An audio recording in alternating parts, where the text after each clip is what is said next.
अगला जो क्वेश्चन है वो केसी सिन्हा का ही क्वेश्चन है, क्वेश्चन नंबर 36 में बोला क्या 1 + x है, तो x का वैसा लिमिट बताना है जिसमें कि ये पता चले कि x का रेंज बताना होगा या लिमिट बताना होगा, जिसमें ये पता चले क्या कि x का जो वैल्यू होगा वो ग्रेटेस्ट टर्म है उसका ग्रेटेस्ट कॉफिशेंट हो सकता है। ठीक, ग्रेटेस्ट टर्म है उसका ग्रेटेस्ट कॉफिशेंट हो सकता है। तो सबसे पहले क्या करो, इसमें टोटल नंबर ऑफ टर्म कितना है ये फाइंड आउट कर लो। टोटल नंबर ऑफ टर्म कितना हो जाएगा n+1 अगर होता है तो कितना आ गया 31 है। ये इवन है या ऑड है, तो ये ऑड है। अगर ऑड है तो मिडिल टर्म जो होगा, यहाँ बोला ग्रेटेस्ट कॉफिशेंट जो होगा वो ग्रेटेस्ट टर्म में कन्वर्ट होगा। ठीक, तो जो मिडिल टर्म होगा वही उसका ग्रेटेस्ट कॉफिशेंट होता है। तो मिडिल टर्म क्या होगा इसका, मिडिल टर्म क्या होगा n+, यानी जितना भी है पहले से उसमें क्या करेंगे 1 ऐड करेंगे, क्योंकि ऑड है। अगर ऑड रहेगा तो ये कंडीशन आता है 32/2 कैंसिल किया कितना है 16। तो अब अगर हम मिडिल टर्म निकाल रहे हैं यानी T16 निकालेंगे तो कॉफिशेंट क्या बनेगा NC 15 बनेगा। n का वैल्यू यहाँ पे कितना 15, कोई दिक्कत। और x पे पावर कितना आ गया यहाँ पे 15 आ जाएगा। ठीक है, तो जो टर्म है ये टर्म आपका बोला गया है क्या कि जो मिडिल टर्म जो होगा वो ग्रेटेस्ट टर्म हो सकता है। जो मिडिल टर्म होगा वो ग्रेटेस्ट, क्योंकि यहाँ पे ग्रेटेस्ट कॉफिशेंट का बात किया गया। याद रखो ग्रेटेस्ट कॉफिशेंट क्या होता है, तो ग्रेटेस्ट कॉफिशेंट वाला जो होगा तो मिडिल टर्म ही ग्रेटेस्ट कॉफिशेंट, इसलिए हम लोग क्या निकाल लिए यहाँ पे मिडिल टर्म निकाले। तो मिडिल टर्म निकालेंगे तो जो आपका जो टर्म आया इसको शो करना है क्या कि ये ग्रेटेस्ट कॉफिशेंट है, ग्रेटेस्ट टर्म है।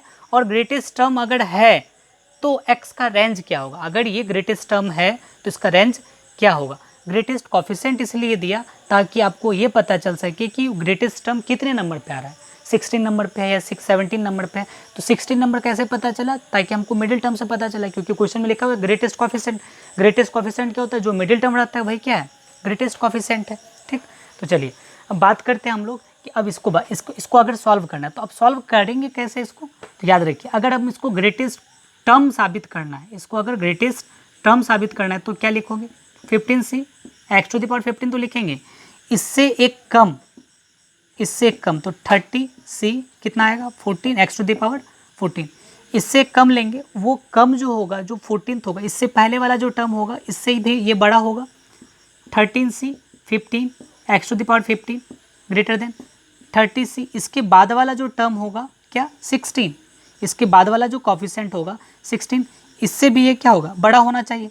तभी अगर ये दोनों इक्वेशन को अगर हम सॉल्व करते हैं तो दोनों इक्वेशन को सॉल्व करने के बाद तब हम कह सकते हैं क्या कि ये जो टर्म होगा जो ग्रेटेस्ट कॉफिशेंट है वो एक्चुअल में क्या बना ग्रेटेस्ट टर्म का काम किया है। जो ग्रेटेस्ट कॉफिशेंट है वो एक्चुअल में ही ग्रेटेस्ट टर्म का काम कर रहा है। तो x का रेंज निकालना है हमको। तो अगर सब इक्वेशन 1 को अगर हम लोग सॉल्व करते हैं तो इक्वेशन 1 को सॉल्व कैसे करोगे, तो देखिए इक्वेशन 1 को सॉल्व कैसे करेंगे 13c 15 x⁻ क्या है 15 दिया हुआ ग्रेटर देन 13c 14। अच्छा ये समझ में आया ना 14 और 16 क्यों लिखा गया। अगर हमको 15 को ग्रेटेस्ट बताना होगा तो इससे पहले वाला जो है अगर 15 को ग्रेटेस्ट बताना होगा तो 14 और 16 को क्या होना पड़ेगा इससे कम होना पड़ेगा, तो ही हम बता पाएंगे कि 15 क्या है मेरा ग्रेटेस्ट टर्म है। ठीक, अगर इसको हम सॉल्व करते तो सॉल्व करेंगे तो कितना आ जाएगा x⁻ कितना ये 14 है, तो ये दोनों खत्म हो गए तो कितना है x। तो ऊपर का फैक्टोरियल नीचे का फैक्टोरियल, ऊपर माइनस नीचे का फैक्टोरियल, तो ऊपर माइनस नीचे का फैक्टोरियल कितना आ जाएगा 15 हो गया। यहाँ पे एक बचा हुआ है, क्या बचा हुआ है x बचा हुआ है ग्रेटर देन ऊपर का फैक्टोरियल नीचे का फैक्टोरियल, फिर ऊपर माइनस नीचे का फैक्टोरियल, ऊपर माइनस नीचे का फैक्टोरियल करोगे तो कितना आ जाएगा 16 ये ना हुआ। फिर अगर सॉल्व करें 30 फैक्टोरियल खत्म हो गया।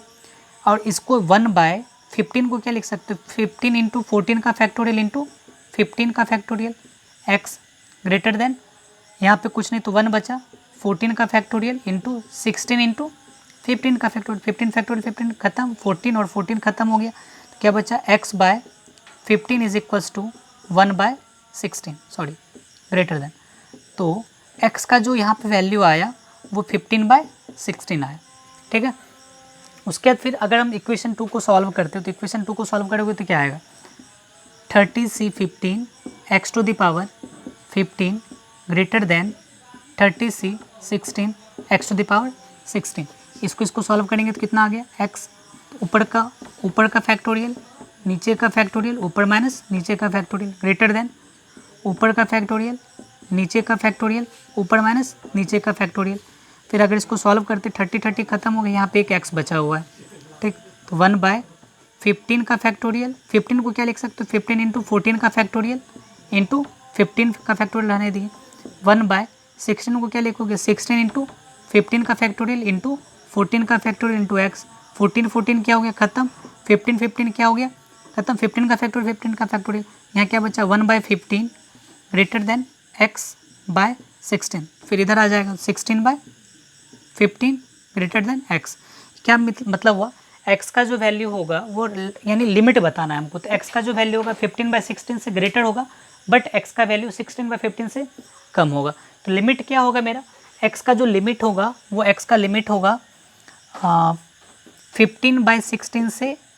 15/16 से इसको कम होना है, और x को सॉरी उल्टा हो रहा है क्या, 15/16 से ज़्यादा होना है और 16/15 से कम होना है। तो ये आपका क्या हो जाएगा, इसका रेंज हो जाएगा। समझ रहे बात को। तो ये आपका रेंज होता है, x का वैल्यू 15/16 से ग्रेटर है और x का वैल्यू 16/15 से कम है। अगर इसके बीच में कोई वैल्यू x का अगर लेंगे तो जो ग्रेटेस्ट टर्म रहेगा यानी ग्रेटेस्ट कॉफिशेंट जो होगा वो ग्रेटेस्ट कॉफिशेंट हमको किस में कन्वर्ट करके दे देगा, ग्रेटेस्ट टर्म में वो हमको कन्वर्ट कर सकता है। ठीक है, तो ये आपका क्वेश्चन नंबर 36 का सॉल्यूशन हुआ।